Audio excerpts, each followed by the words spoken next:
Adolf Benca. Nemám sa rád. Chcem persekutovať Karola Geci, Gulag Bratislava, cigánsku svinu, fraudulent, extortionist, vrah, cigánsky gritty, blázon, murderer, extortionist.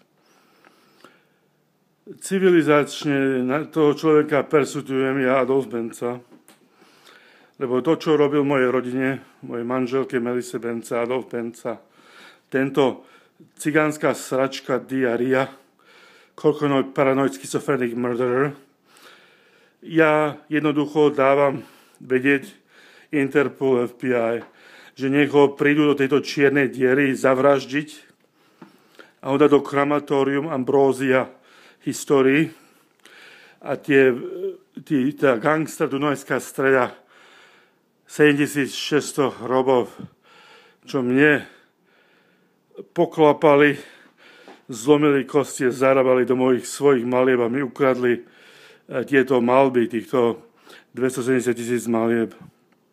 Moja bolesť je to retribúcia. Ja nemám záujem o náci, cigánsky, lokoko-zelatý blázon v paradox americkom imperializmus, ale ozrkadlil som vážne v prezidenčných palácoch všetko.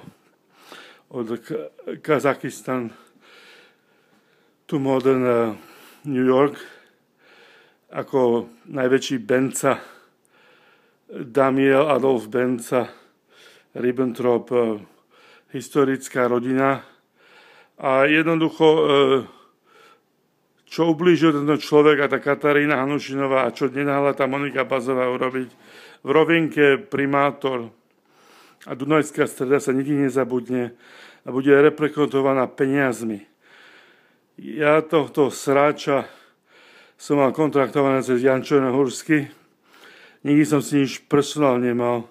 Ja som profesionálny maliar a teraz ho budem prenasledovať iba za peniaze na krematórium a nech ide extinguish jeho duch a duša čiernej krvi.